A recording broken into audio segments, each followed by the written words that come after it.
Hello everyone, welcome to global online Marathi platform. This is Swati ma'am आणि आज आपण Maharashtra set 2024 अंतर्गत पॉलिटिकल सायन्सचा अभ्यास करणार आहोत.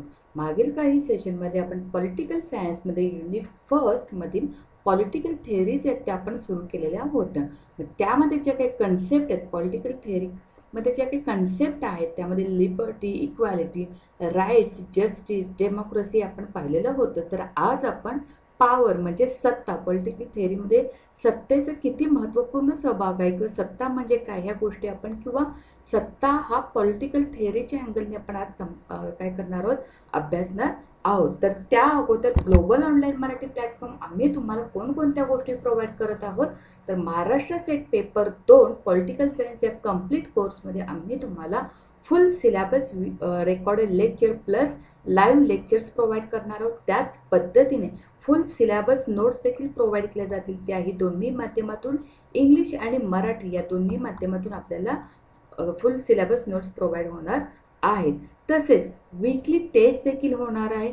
त्याच पद्धतीने फुल सिलेबस मॉक टेस्ट देखील आपल्याला अवेलेबल होतील आणि solve previous years question with आपल्याला सोल्युशनही भेटणार. तर याकरिता ही आपली कम्प्लिटली नवीन बॅच आहे पॉलिटिकल सायन्सची. यासाठीचं फी स्ट्रक्चर आहे, फी आहे 10,000 रुपये, पण तुमच्यासाठी 20% डिस्काउंट करून ती केवळ असणार आहे 8,000 रुपये. जेव्हा तुम्ही पॉलिटिकल सायन्स किंवा पेपर 2 साठी ॲडमिशन घेत असाल तेव्हा तुम्हाला पेपर फर्स्ट हा कम्प्लिटली कोर्स हा फ्री भेटणार आहे. ठीक आहे. तर या कोर्सला जॉईन होण्याकरिता या दिलेल्या कॉन्टॅक्ट नंबरवरती कॉन्टॅक्ट करायचे किंवा व्हॉट्सअप मेसेज करायचा. त्याच पद्धतीने ग्लोबल ऑनलाईन ॲप हे ॲप डाउनलोड करून आपण आपलं नाव रजिस्टर करू शकता. ठीक आहे. तर आजच्या सेशन चालू करण्यापूर्वी आपण युनिट फर्स्टमध्ये पॉलिटिकल थिअरी चालू करत होतो. तर त्यामधील जी काही कन्सेप्ट आहे पॉवर, सत्ता, ती आज आपण पाहणार आहोत. तर नेमकी सत्ता काय आहे, पॉवर म्हणजे नेमकं काय, तर politics is considered as the study of shaping and sharing of power. Though power is a core concept, yet remain a contested concept. नेमकं स्टीवन लोक्स काय म्हणतात त्याबाबत, तर त्यांनी 3 ग्रुप्स केलेत पॉवर्स बाबत. तर ते कुठलं, पॉवर म्हणजे power as a decision making म्हणजे निर्णय घेण्याची क्षमता असणारी एक सत्ता असते. ठीक आहे. मग this theory focus on formal structure in the society making decision. बरोबर. म्हणजे ही थेअरी काय करते, कशावरती फोकस करते, तर नेमकं डिसिजन किंवा निर्णय कसे घ्यायचे ह्या रचनेबाबत ती फोकस करताना दिसते. एक्झाम्पल काय, तर Hobbes according to Hobbes power lies with the sovereign state. Hobbes काय सांगतो, हॉब्सच्या नुसार काय, तर पॉवर ही सॉव्हरेन सार्वभौमत्व सत्ता असते किंवा सार्वभौमत्व स्टेट असते. त्याच पद्धतीने पॉवर ॲज अ अजेंडा सेटिंग. ठीक आहे. पॉवर ॲज अ अजेंडा सेटिंगमध्ये कोण आपल्याला पाहावयास मिळतं, तर कार्ल मार्क्स. कार्ल मार्क्स काय सांगतात, तर power may be exercise by the state but the agenda is determined by the proprietor class. म्हणजे जो काही बुर्जवा क्लास आहे, भांडवलशाही क्लास आहे, ते डिटरमाइन करतात की नेमकी पॉवर, नेमकी सत्ताही त्यांच्याभोवती फिरत असताना दिसते. त्याला अजेंडा सेटिंग असं नाव दिलेलं आहे. ठीक आहे. Then third one is that power as a control through ideology. Okay. Control through विचार प्रणालीच्या वरती काय असते, नियंत्रण असते. मग ती नेमकी पॉवर कशी, तर ग्रामसीस हेजेमनी असेल, अल्सर्स इंटरप्रिटेशन असेल, फुकॉल्ट्स कन्सेप्ट ऑफ डिस्कोर्सेस असेल, जे की power as control by control through ideology related असते. ठीक आहे. आता नेमकी राजकीय सत्ता काय आहे, तर हा आंतरराष्ट्रीय संबंधातील सत्तेचा एक सिद्धांत आहे. बरोबर. मग ज्याचा दावा नेमका काय, तर सत्तेचे वितरण असणं म्हणजे डिस्ट्रीब्युशन ऑफ पॉवर आणि राष्ट्रीय हितसंबंध असणं महत्त्वाचं. मग हा वितरणातील बदल ही युद्धाची किंवा व्यवस्थेची स्थिरतेची मूलभूत कारणे आहे. म्हणजे याचा अर्थ काय, सत्ता ही जर स्थिर असेल किंवा सत्तेचे वितरण हे व्यवस्थित असेल किंवा राष्ट्रीय हितसंबंध जर प्राधान्य देत असेल, तर आंतरराष्ट्रीय राजकारणामध्ये युद्धाची किंवा जी व्यवस्था आहे ती स्थिरता आहे याचं एक मूलभूत कारण म्हणून राहतं. म्हणजे राजकीय सत्ता कशी आहे त्यावरून आंतरराष्ट्रीय संबंध काय राहते, आंतरराष्ट्रीय संबंध ही व्यवस्था अवलंबून असते. राजकीय सत्ता जर समजा डळमळीत असेल, राजकीय सत्तेमध्ये जर अनेक समस्या असतील, तर साहजिकच काय होणार, युद्धजन्य परिस्थिती निर्माण होण्याची शक्यता होते. ठीक आहे. त्यामुळे राजकीय सत्ता ही वितरणात्मक काय असेल, न्याय असली पाहिजे, सत्तेचे वितरण झाले पाहिजे. त्या मध्ये राष्ट्रीय हितसंबंध जोपासले पाहिजे, तरच युद्धाची आणि व्यवस्थेची स्थिरता काय आहे ती मूलभूत काय होऊ शकते, स्थिर राहू शकते. ठीक आहे. आता ही संकल्पना, राजकीय संकल्पना आंतरराष्ट्रीय संबंधाची प्रणाली समजून घेण्याचा एक मार्ग प्रदान करते.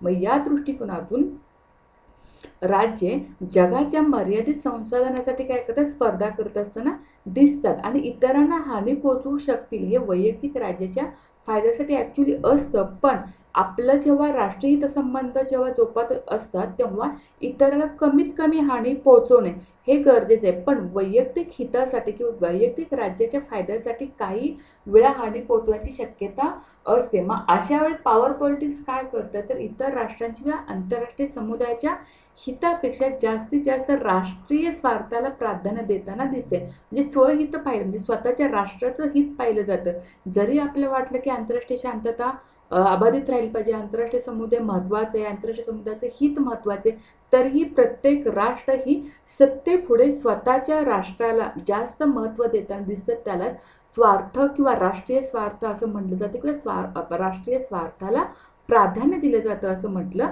जातं. म्हणजे राष्ट्राच्या हिताचे रक्षण करण्यासाठी एकमेकांना काय केलं जातं, लष्करी, आर्थिक, राजकीय आक्रमणाची धमकी देणे अशाही गोष्टी घडू शकतात. म्हणजे नेमकी राजकीय सत्ता काय आहे, स्वतःचं राष्ट्रीय हितसंबंध जोपासण्यासाठी आंतरराष्ट्रीय पातळीवरती जरी आपल्याला आंतरराष्ट्रीय समुदायाचे हित महत्त्वाचं वाटत असलं तरी राष्ट्रीय स्वार्थाला जास्त प्राधान्य देऊन राष्ट्रीय हिताचे संरक्षण करण्यासाठी कधी कधी लष्करी, आर्थिक आणि राजकीय आक्रमणाची देखील धमकी देण्यात येते. यालाच राजकीय सत्ता असं म्हटलं जातं. आता नेमके थेरीज कुठल्या कुठल्या आहेत, आपल्याला आता ॲज अ पॉलिटिकल थेरी म्हणून आपण पॉवर पाहतोय, तर त्या रिलेटेड ज्या काही थेरीज आहेत त्या आपण समजून घेणार आहोत. प्रत्येक गोष्टीची आपण पॉलिटिकल थेरीमध्ये थेरीज काय आहेत त्या रिलेटेडच आपण समजून, डेमोक्रेसीचं पण पाहिलं, तर आपण सिटिझनशिप पाहणार आहोत, राईट्स त्या पद्धतीने आपण पाहिलेले आहेत. ठीक आहे.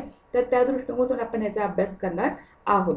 तर आता नेमकी थेरीजमध्ये कुठले कुठले प्रकार आहेत, काही कन्व्हेन्शनल थेरीज आहेत, काही अनकन्व्हेन्शनल थेरीज, म्हणजे काही पारंपरिक आहेत, काही अपारंपरिक थेरीज आहेत. त्याच्यामध्ये लिबरल थेरी, उदारमतवादी थेरी, मार्क्सिस्ट थेरी, इलिस्ट थेरी आहे.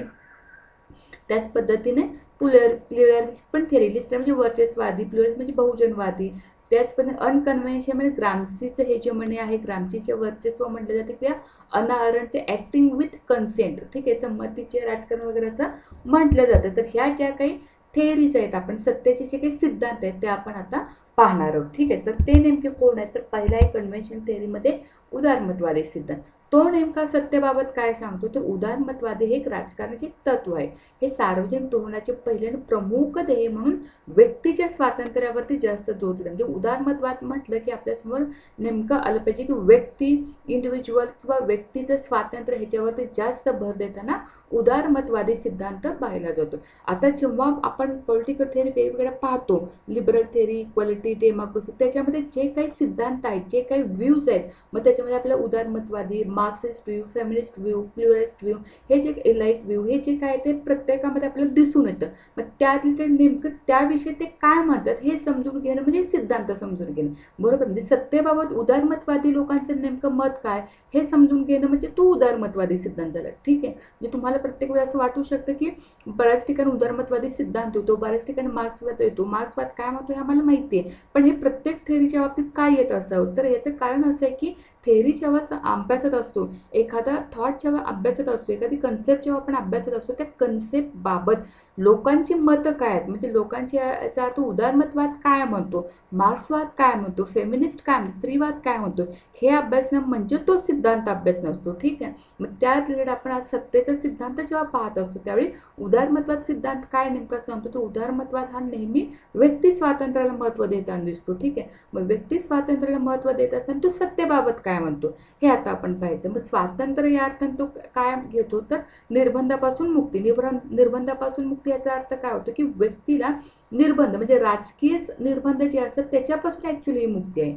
ठीक आहे. म्हणजे विशेषतः हुकुमशाही राज्याने लादलेल्या प्रतिबंधापासून, म्हणजे हुकुमशाही राष्ट्र जसे असतात की जास्तीत जास्त निर्बंध लागतात, तर त्यापासून आम्हाला मुक्ती हवी. म्हणजे व्यक्तीला नेमकं स्वातंत्र्य कुणापासून हवे, तर हुकुमशाह राज्यापासून किंवा जे काही स्टेट आहेत, जे काही स्टेटमध्ये जे काही सरकारी यंत्रणा आहेत त्यापासून आम्हाला मुक्ती हवी, त्यापासून आम्हाला स्वातंत्र्य असं उदारमतवाद सिद्धांत सांगतो. म्हणजे हे सत्तेबाबत आपल्याला लागू म्हणजे सत्ता येणं कशी अपेक्षित आहे, जरी हुकुमशाही सत्ता असली किंवा अदर वेगळी राजकीय यंत्रणा असली तरी सुद्धा व्यक्तीचे स्वातंत्र्य अबाधित राहिलं पाहिजे, हा उदारमतवाद सिद्धांत सत्तेबाबत सांगतो. ठीक आहे, येथे लक्षात म्हणजे हे आपल्याला ज्या त्या सिद्धांतानुसार हे पडताळून पाहण्याची गरज आहे किंवा तिची सवय लागली पाहिजे, जेणेकरून आपल्याला तो सिद्धांत समजून येईल.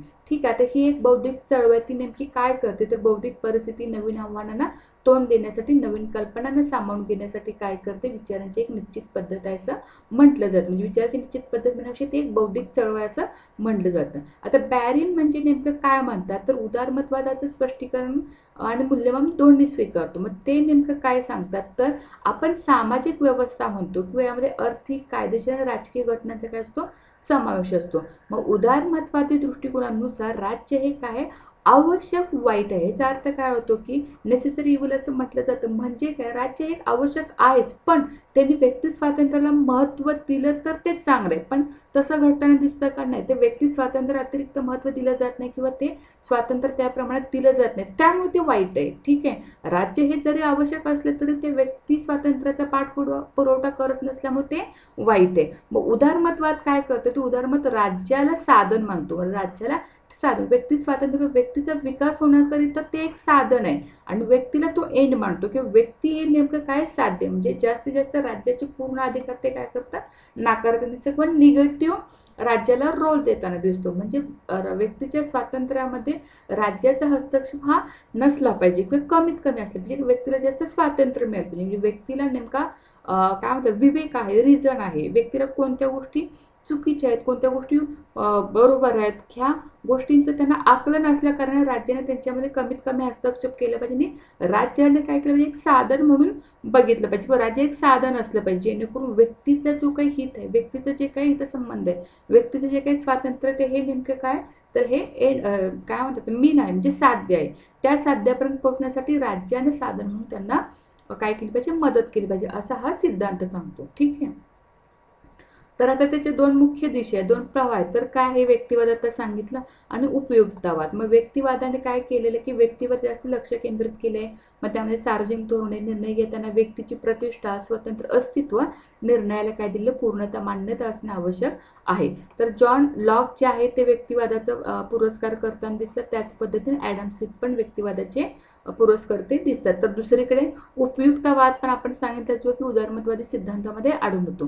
ह्यामध्ये काय उपयुक्तवाद याचा अर्थ काय होतो की सर्वात मोठ्या संख्येचा सर्वात मोठा आनंद, म्हणजे जास्तीत जास्त लोकांना जास्तीत जास्त आनंद भेटला पाहिजे किंवा जास्तीत जास्त लोकांना त्या गोष्टीचा फायदा मिळाला पाहिजे. म्हणजे बहुसंख्याकाच्या हितासाठी काही लोकांच्या हिताचा त्याग केला जाऊ शकतो. यामध्ये कोण आहे तर जेरेमी बेंथम आणि जे.एस. मिल हे उपयुक्तवादाचे एक समर्थक असताना दिसतात. म्हणजे अशा पद्धतीने सत्तेचा हा उदारमतवादी सिद्धांत आहे. ठीक आहे, जे काही याचे की पॉइंट्स आहेत ते की लक्षात ठेवले की आपल्याला तो सिद्धांत कळून जातो. ठीक आहे, आता पुढचा काय मार्क्सिस्ट थेअरी. मार्क्स काय सांगतो त्याच्याबद्दल सत्तेबाबत तर मार्क्स सत्तेची स्पष्ट व्याख्या देत नाही. बरोबर, मार्क्स हा त्याच्या बाबतीत बोलतो की भांडवलदार वर्ग, कामगार वर्ग, भांडवलदार वर्ग वर्चस्व असतात, कामगार वर्गांची पिळवणूक केली जाते, त्यांच्यासाठी शक्ती म्हणजे एक बळजबरी आहे, विशिष्ट गटाकडे समाजाची सत्ता असते. म्हणजे विशिष्ट गट म्हणजे नेमका कोण, ज्याच्याकडे आहेर आहे किंवा ज्याच्याकडे कॅपिटल आहे, ज्याच्याकडे भांडवल आहे, ज्याच्याकडे उत्पादन शक्ती आहे, त्या लोकांच्याकडेच प्रबळ गट सत्तेचा वापर करत असताना दिसते किंवा स्वतःच्या हितासाठी ते सत्तेच्या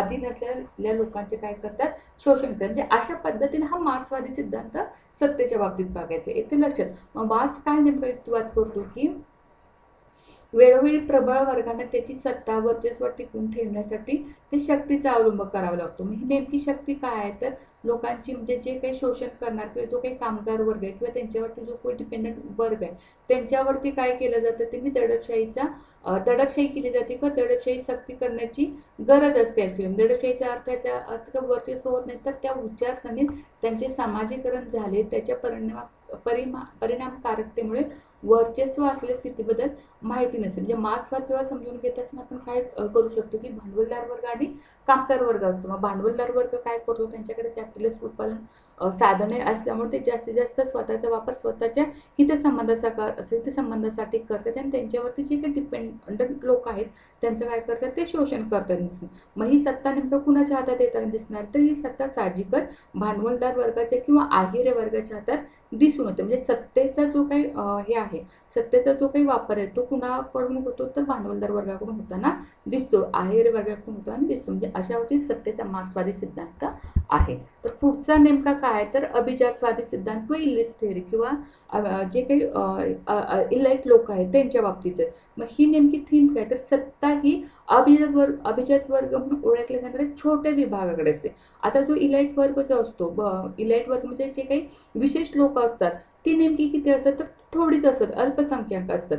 ठीक आहे. मग मार्क्सवादात त्यांना आव्हान दिले की वर्ग विभाजित समाजात सत्ता जनतेकडे नसते, बरोबर. म्हणजे ज्याच्याकडे पॉवर प्रॉपर्टी आहे त्या वर्गाकडे काय असते, सत्ता असते. मग मार्क्सवाद नेमकं काय सांगतो की तथाकथित बुर्जुआ लोकशाही म्हणजे बुर्जुआ म्हणजे भांडवलशाही लोकशाही म्हणजे काय, तर बहुसंख्याकावर अल्पसंख्याकाची हुकुमशाही. म्हणजे अल्पसंख्याक म्हणजे कोणते लोक, जे ज्यांच्याकडे उत्पादनाची साधने आहेत, जे भांडवलदार आहेत त्यांच्याकडे काय आहे, अल्पसंख्याक आहे. मग त्यांची एक प्रकारे काय असते की जो शोषित वर्ग आहे त्यांच्यावरती एक प्रकारची हुकुमशाहीच असताना या ठिकाणी दिसून येते. मग नेमकं समाजवादी राज्य अधिक लोकशाही आहे, कारण सत्ता ही काय असते, लोकांमध्ये असते. सर्वहारा वर्गाची हुकुमशाही किंवा लोकांची लोकशाही असं त्याला म्हटलं जातं. आता इलिस्ट नेमकं काय म्हणतात, तर पाश्चात्य विद्वांनी अनुभवजन्य दृष्टिकोनातून वापरून एक निष्कर्ष काढला की सत्ता कधीच लोकांच्याकडे नसते. अभिजनवाद काय म्हणतात, अभिजितवाद, की सत्ता ही कधीच लोकांकडे नसते, नेहमी काय असतं, उच्चभ्रू लोकांकडे असते. उच्चभ्रू म्हणजे जे काही इलाइट लोक आहेत, जे अभिजातवादी लोक आहेत, उच्चभ्रू लोक आहेत, विशेष लोक आहेत, त्यांच्याकडेच असते. म्हणजे नेमकं असं का म्हटलं, तर कारण काय, तर पैसा आणि शक्ती, पैसा आणि सत्ता यांचे स्वरूप सारखेच आहे, ते नेहमी एकाग्रतेने केंद्रित होताना दिसते. मग जनतेसह सत्ता ही एक मिथक आहे. म्हणजे काय, जनसामान्यासह सत्ता हे शक्य नाही. कारण का, जे उच्चभ्रू लोक आहेत त्यांच्याकडे पैसा आहे, शक्ती आहे, त्याच्यामुळे ती सत्ता त्यांच्याकडेच विभागली आपल्याला दिसून येतं. आता रॉबर्ट मिशेल यांनी पॉलिटिक्स पार्टी या पुस्तकात देखील ऑलिगार्की, लोखंडीचा कायदा किंवा राज्यशास्त्र कायदा मांडला जाणारा एक एकमेव कायदा म्हणून त्याच्याकडे बघितले जाते. म्हणजे उच्चभ्रू लोकांच्याकडे ही एक प्रकारची सत्ता ही आपल्याला पैशाच्या स्वरूपात दिसून होतं. म्हणजे इलाइट लोक जे आहेत, जे विशेष लोक आहेत, जे त्यांच्याकडे जास्त पॉवर आहेत, ती सत्ता उपभोगताना दिसत, अशी ही थेअरी आपल्याला सांगते. ठीक आहे. तर पुढची काय, तर प्लुअरिस्ट थेअरी. प्लुअरिस्ट थेअरी म्हणजे किंवा बहुजन वादी थेअरी नेमकी काय सांगते, तर ह्याच्यामध्ये त्याचा पुरस्कर्ता नेमकं कोण आहे, तर रॉबर्ट डाल थिंकर जे आहे ते लक्षात ठेवायचे नेहमी. ठीक आहे. तर बहुजनवादीचा सिद्धांत मध्ये कोण, रॉबर्ट डाल यांनी दिला. मग त्यांना काय म्हणतात, लोकशाहीबद्दल सी राईटचे मत त्यांना तपासायचे होते. मग त्यांनी नेमकं ह्याच्याबाबत बहुजनवाद सिद्धांताबाबत किंवा सत्तेबाबत काय सांगितले, तर सत्ता ही नेमकी उच्चभ्रू लोकांच्याच हातात केंद्रित असेल असंही त्यांनी सुचवले. मग त्यांनी ह्याचं सर्वेक्षण करून हू इज गव्हर्नन्स या शीर्षकाखाली एक त्यांनी काय केला, सर्वेक्षण केलं, एक अभ्यास करून एक गोष्ट निदर्शनात आणली. मग ती नेमकी कोण, तर ते US मधील अभ्यास केला असं त्यांना संपूर्ण सत्ता ही उच्चभ्रूंच्या हातात एकवटलेली असते. म्हणजे ते बहुजनवादी. ठीक आहे. म्हणजे नेमकी काय, तर शक्तिशाली स्वारस्य गट लोकांच्या संघटनेत म्हणून एक व्यक्ती म्हणून लोकशक्ती वापरत नाहीत, तर समूहाचे सदस्य म्हणून ते लक्षणीय शक्ती वापरतात. म्हणजे बहुजन लोक शक्ती वापरताना ठिकाणी दिसून येतात. मग ह्या लोकांचे हित जपण्यात हे हितसंबंध बऱ्यापैकी होते. म्हणजे जे काही बहुजन असतील, जे काही त्याचे समूह आहेत, त्यांचे हितसंबंध जोपासण्यासाठी काय असतो, ही सत्ता वापरली जाते असं रॉबर्ट डाल यांचं मत आहे. मग त्यांनी US मधला त्याचा त्या पद्धतीने अभ्यास केला होता. मग US मध्ये दबाव गटामध्ये लक्षणीय शक्ती म्हणजे लक्षणीय सत्ता असताना आपल्याला दिसून येतं. आता पॉवर इलिट अस्तित्वात नाही हे सी राईटचे मत आहे. मग हे त्यांनी काय केलं, हे मत त्यांनी नाकारले. कोणी, रॉबर्ट डालने. पॉवर इलेट अस्तित्वात नाही, पण पॉवर इलेट म्हणजे जी काही इलेट लोकांच्याकडे जी काही सत्ता असते, हे मत राईट्स मिल्कचे होते, ते मत कुणी रॉबर्ट डाल यांनी नाकारले. तर त्यांचं नेमकं मत काय, तर सत्ताधारी लोकांच्या दैनंदिन जीवनावर परिणाम करणारे ते निर्णय घेत नाहीत, तर हिरोशिमा नागासाकीवर अणुबॉम्ब टाकण्याचा निर्णय सत्ताधारी वर्गाने घेतला होता, मात्र तो नित्याचा निर्णय नव्हता. तो अपवादात्मक परिस्थिती अशी होती की तो बहुजनवादी लोकांनी निर्णय घेऊन तो त्यावेळेचा प्रश्न त्यांनी सोडवलं होतं की त्यावेळी त्यांना असं वाटलं म्हणून त्यांनी अणुबॉम्ब टाकण्याचा निर्णय घेतलेला होता. मग अशा प्रकारे रॉबर्ट डहालच्या मते US मध्ये जे काही सत्तेचे वितरण आहे ते राईट्स मिल यांनी सुचवल्याप्रमाणे संकुचित नाही, तर ते वेगवेगळ्या दबाव गटामध्ये म्हणजे वेगवेगळ्या बहुजनवादामध्ये ओके वेगवेगळ्या प्लुरलिस्ट मध्ये ते काय केलेलं आहे त्या प्रमाणात वितरित केलेलं दिसते, असं कुणाचं मत आहे? रॉबर्ट डहाल यांचं मत आहे. आणि त्यालाच त्यांनी काय म्हणले बहुवचनवादी सिद्धांत त्याला म्हटले. एक प्रकार हे रॉबर्ट डहाल यांचं मत जवळपास आपल्या दबाव गटाकडे झुकलेलं दिसतं की एक समूह आहे, शक्तिशाली स्वारस्य गट आहे, अशा काही लोकांच्या संघटना आहेत, त्या संघटनेचा प्रभाव हा सत्तेवरती होताना दिसत आहे. त्यालाच काय प्लुरलिस्टिक थिअरी ऑफ पॉवर असं म्हटलं जातं. ठीक आहे. आता जे काही आपण कन्व्हेन्शनल थिअरी पारंपरिक थिअरीचे आहेत ते आपण पाहिलेलं. आता जे काही सत्तेचे अपारंपरिक सिद्धांत आहेत, ठीक आहे, जे परंपरेने चालत आलेले आहेत, मग त्याच्यामध्ये जे काही थिंकर्स आहेत त्यांनी जे काही मांडलेले सिद्धांत आहेत त्यामध्ये आपण अपारंपरिक सिद्धांतामध्ये ग्रामसी आणि अना अरेंटचं आपण मत पाहणार आहोत. तर सत्तेबाबत नेमकी ग्रामसी काय म्हणतात? मग ग्रामसी यांची म्हणजे सत्तेची संकल्पना केवळ शक्ती संबंधाच्या 2 क्षणावरती आधारित आहे. आता काही ठिकाणी सत्तेसाठी शक्ती पॉवर ह्या अर्थाने देखील वापरला जातो. शक्तीही म्हणू शकतो आपण आणि सत्ताही म्हणू शकतो. ठीक आहे. आता ही नेमकी 2 मोमेंटवरती कुठल्या सांगितले त्यांनी की ती डोमिनी म्हणजे जबरदस्ती आणि डेरिझिव्ह म्हणजे एकमत. म्हणजे हे नेमकं काय तर अत्यावश्यक घटक आहेत असं ग्रामस्कीचे मत आहे. मग हे नेमके काय सांगतात? ते एक सामाजिक शक्तीमध्ये समतोल स्थिती सांभाळण्याचा प्रयत्न करतात. मग समतोल स्थिती ही संपूर्णतः वर्गाच्या युतीचा समावेश होतो, ज्यामध्ये जे काही सेंद्रिय संकट उद्भवत नाही तोपर्यंत बळाचा वापर हा काय असतो धोकादायक असतो. मग त्यामुळे जे काही समजा एकमताच्या व्यवस्थित अग्रगण्य वर्गाच्या सत्ताधारी स्थितीला काय असतो धोका असतो. म्हणजे स्पष्टपणे राजकीय आणि वर्चस्ववादी किंवा वर्चस्ववादी वर्गाद्वारे राज्य शासन असा परिभाषित नियम असेल ज्यामध्ये बळजबरीपेक्षा एकमताला काय असणार आहे प्राबल्य असणार आहे. म्हणजे जे काही जबरदस्तीपेक्षा एकमत असणे हे सत्तेमध्ये महत्वाचं आहे असं ग्रामस्कीचं मत आहे. मग हे नेमकं वर्चस्व कोणाचं आहे तर हे नेमकं वर्चस्व आपल्याला एकमत असणाऱ्या वर्गाचं दिसून येतं. ठीक आहे. म्हणजे एकमत ही सिव्हिल सोसायटी पातळीवरती टिकते म्हणून तिथे जिंकले पाहिजे. दुसरीकडे किंवा जबरदस्ती राज्याच्या पातळीवरती असते का नसते. म्हणजे विशेषतः राजकीय समाजच्या पातळीवरती असताना आपल्याला दिसून येते. ठीक आहे. मग राजकीय समाज ह्या व्यापक अर्थाने काय तर नागरी समाज यांच्यातील समतोल दर्शवतो. मग ग्रामस्की काय करतात तर हे राज्य चर्च ट्रेड युनियन शाळा इत्यादी ज्या काही तथाकथित खाजगी संस्था आहेत ज्या वापरल्या जाणाऱ्या संपूर्ण समाजावर एक सामाजिक गटाचे वर्चस्व असताना दिसते, पण हे सांगण्याची गरज नाही असं ग्रामस्कीचं मत आहे. मग राज्य नोकरशाही सैन्य पोलीस न्यायालय यासारख्या ज्या काही सार्वजनिक संघटना जे काही समूह आहेत त्यांच्या राज्याची सत्ता ही शक्ती आणि सहमतीच्या पर्यायी क्षणासह जे काही एकमत समतोल टिकून राहते, परंतु सहमतीवर जबरदस्ती वर्चस्वाची आवश्यकता न ठेवता. म्हणजे ठीक आहे. म्हणजे जबरदस्तीपेक्षा जे काही सहमत महत्वाचे हे जे डेरिझिव्ह महत्वाचे आहे ते ग्रामस्कीच्या वर्चस्वामध्ये आपल्या सत्तेच्या स्वरूपात असताना दिसते.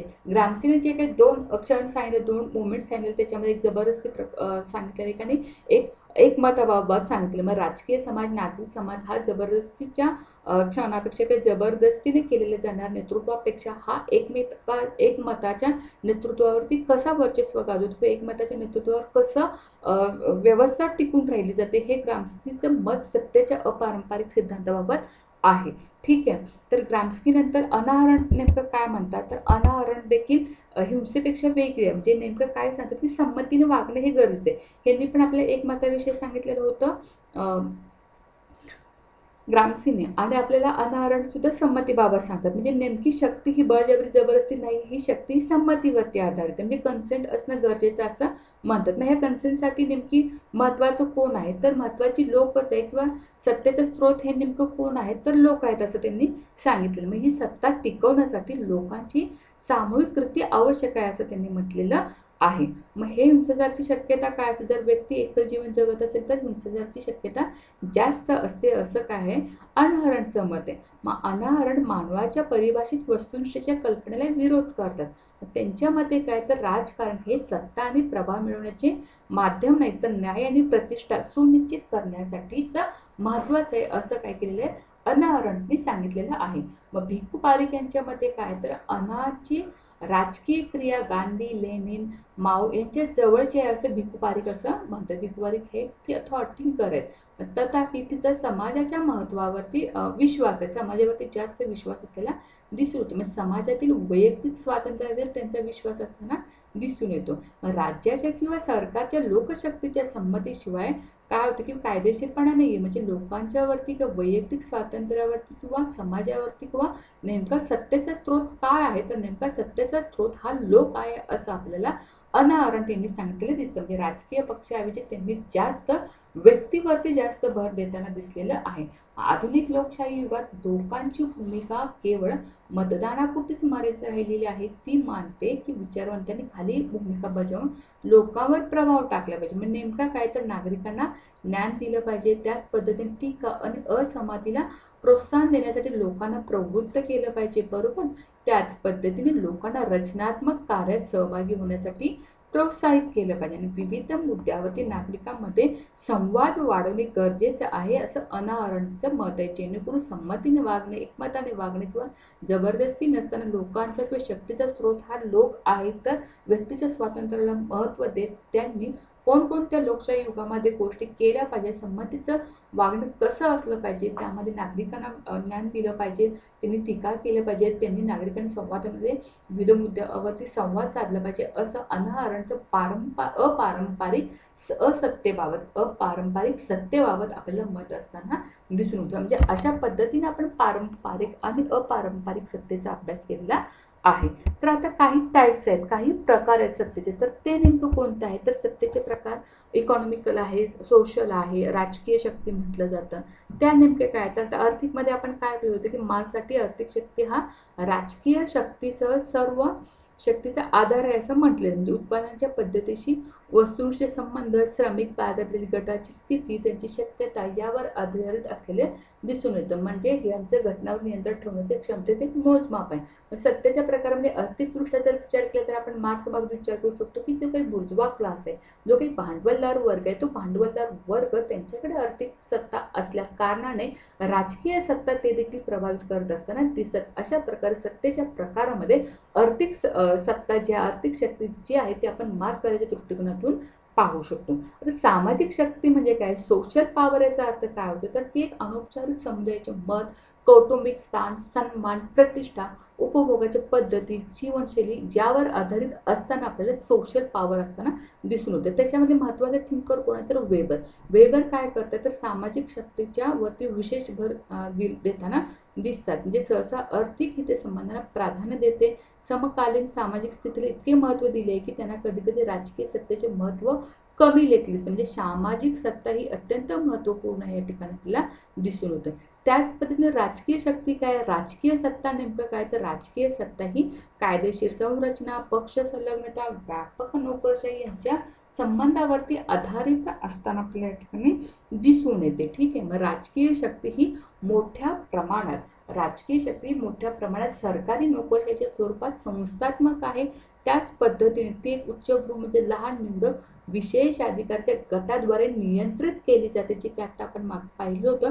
आता सत्तेचे प्रकार हे आपल्या थेरॉटिकल म्हणजे जेव्हा आपण सिद्धांत अभ्यास होतो त्यामध्ये सुद्धा आपल्याला लक्षात आलं असेल की नेमकी राजकीय सत्ता म्हणजे काय, सामाजिक सत्ता याचा अर्थ काय, आर्थिक सत्तेबाबत काय कुणाचे कसं मत आहे किंवा आर्थिक सत्ता नेमकी कशी असते हे तुमच्या लक्षात आलेलं असेल. पुढचा प्रकार काय आहे किंवा आता राजकीय सत्ता, आर्थिक सत्ता आणि सामाजिक सत्ता ही महत्त्वपूर्ण 3 सत्तेचे प्रकार आहेत. पण काही सत्ता त्याच्या व्यतिरिक्त वेबरनं सुद्धा सांगितले आहेत. तर त्या नेमकं काय, ज्ञानशक्ती किंवा नॉलेज पॉवर असं म्हटलं जातं. मग फुकॉल्ट जे काही थिंकर आहेत त्यांनी काय सांगितलं तर शक्तीचा ज्ञानाशी घनिष्ठ संबंध आहे असं त्यांनी फुकॉल्टनी सांगितले. मग शक्ती आणि ज्ञान एकमेकांची निर्मिती कळतं. म्हणजे सत्ता आणि नॉलेज हे काय करतात, एकमेकांची निर्मिती करत असताना दिसतात. मग त्यांनी हे ज्ञान हे टॅब ठेवण्याचे आणि त्यांच्यावर नियंत्रण ठेवण्याचे साधन म्हणून पाहिलेलं आहे. म्हणजे ज्ञान हे असं असतं की ते सत्तेवरती काय करतं, नियंत्रण ठेवण्याचं काय करतं, काम करत असतं. असं याला नॉलेज पॉवर असं म्हटले जाईल. आता लष्करी किंवा मिलिटरी पॉवर याचा अर्थ काय होतो, तर शारीरिक बळजबरीचा वापर केला जातो. मग राजकारणात युद्धाला नेहमीच महत्त्वाची भूमिका बजावली जाते. पण लष्करी यंत्रणा नोकरशाही संघटनामध्ये विकसित झाली आहे. युद्धाचे आयोजन, लढण्याचे स्वरूप लक्षणीय बदल आपल्याला दिसून येतात. वेबरच्या मते समाजातील काही गट त्यांची शक्ती पूर्णपणे शक्ती व लष्करी सामर्थ्यावरती आधारित असताना आपल्या ठिकाणी दिसून येते. तर वैचारिक शक्ती काय, तर यात कल्पना, विश्वासावरती काय असते, सत्ता असते. उदाहरणार्थ वैचारिक किंवा थेरॉटिकल म्हटलं जाते किंवा नॉलेज बेस्ड आयडिओलॉजिकल म्हणून. ही नेमकी आयडिओलॉजी काय असते, मग साम्यवाद असेल, फॅसिझम असेल किंवा काही प्रकारचे आपल्याला नॅशनलिझम असेल, अशा प्रकारच्या विचारधारा प्रबळ संस्थांना वारंवार विरोध करताना दिसतात आणि जे काही पक्षाचे संघटन करतात ते महत्त्वाची भूमिका बजावून दिसतात. म्हणजे हे जे काही आयडिओलॉजी आहेत त्या आयडिओलॉजीनुसार सत्तेचा काय दिसत असतो, प्रकार ठरत असतो. तोही प्रकार वेबरने आपल्याला सांगितलेला आहे. म्हणजे जवळपास जे काही पॉलिटिकल पॉवर आहे, इकॉनॉमिकल पॉवर आहे, सोशल पॉवर, त्याच्या व्यतिरिक्त आपल्याला नॉलेज पॉवर, मिलिटरी पॉवर किंवा आयडिओलॉजिकल पॉवर ही तितकीच महत्त्वाची असं दिसून होतं. आता मायकल मॅन जे आहेत त्यांनी देखील आपल्याला पॉवरचे काही प्रकार सांगितले. तर ते नेमकं काय, तर डिस्ट्रीब्युशन पॉवर आणि कलेक्टिव्ह पॉवर असं म्हणजे डिस्ट्रीब्युशन पॉवर म्हणजे नेमकं काय, तर डिस्ट्रीब्युशन पॉवर अशी पॉवर आहे की ती काय होतं की ती लोकांच्या इतरांवर शक्तीवर आधारित असते. म्हणजे नेमकी काय, तर इतरांना त्यांच्या स्वतःच्या देहाचा पाठपुरावा करण्यास मदत करते. मग ही व्यक्तीची क्षमता आहे ती व्यक्तीकडे असते असं सांगण्यात आलेलं आहे. मग वितरण करणे म्हणजे त्या शक्तीचं वितरण होणं गरजेचं आहे. ठीक आहे, म्हणजे it is a power over others, म्हणजे it is a ability of individual to get others to help them pursue their own goals. ठीक आहे, म्हणजे इट इज हेल्ड बाय काय असं इंडिव्हिज्युअल, म्हणजे व्यक्तीची क्षमता किंवा ती कोणाकडे असते, वितरण व्यक्तीकडे असताना असं सांगितलेलं आहे.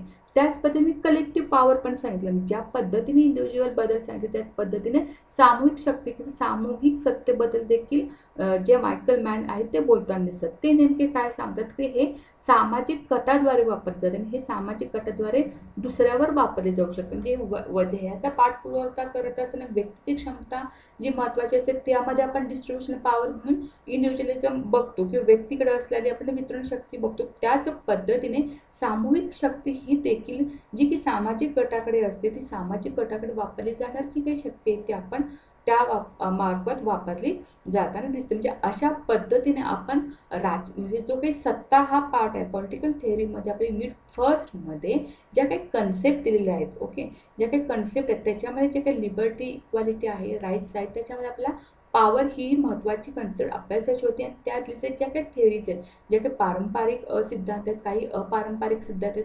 पारंपरिकमध्ये मग आपण उदारमतवादी, मार्क्सवादी किंवा प्लुरॅलिस्ट थेअरी बघितली, इलाइट थेअरी आपण पारंपरिकमध्ये अभ्यासली.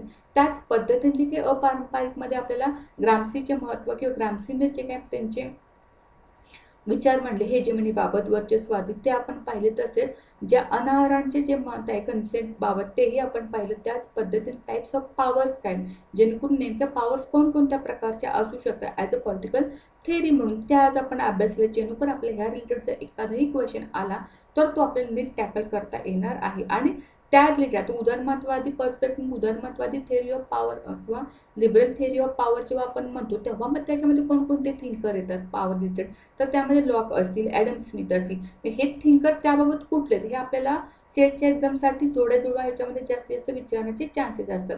आणि रोजच्या रोज माझं एकच सांगणं आहे की रोजच्या रोज जेव्हा लेक्चर होतं किंवा लेक्चर होण्याच्या अगोदर जे उद्या काय होणार हे लक्षात येतं, त्यावेळी जे काही प्रिव्हियस इयरचे क्वेश्चन आहेत ते बघून घेत जा. म्हणजे जेणेकरून जेव्हा आपण प्रिव्हियस इयरचे क्वेश्चन बघतो, क्वेश्चन कोणत्या प्रकारे विचारला जातो आणि मॅम शिकवतात तेव्हा तो अँगल कसा पकडायचा किंवा फोकस कशावरती केलं पाहिजे हे आपल्याला जास्तीत जास्त लक्षात येतं आणि त्याच्यावर आपल्याला जास्त कॉन्फिडन्स वाढतो आणि त्या दृष्टीमधून आपला जास्तीत जास्त अभ्यास होतो. त्यामुळे जास्तीत जास्त होता होईल तितका आपला हा सिलेबस तोंडपाठ असलाच पाहिजे. त्याच पद्धतीने आपल्याला क्वेश्चन पेपर कसे आहेत किंवा क्वेश्चन त्या रिलेटेड कसा विचारला जातो. आता हे सेशन झालं की पॉवरवरती कसे क्वेश्चन विचारले, त्याच्यामध्ये कोणकोणत्या गोष्टी राहिलेल्या आहेत का, किंवा पॉवर काय सांगते त्या रिलेटेड आपल्याला पुस्तक वाचणं गरजेचं आहे.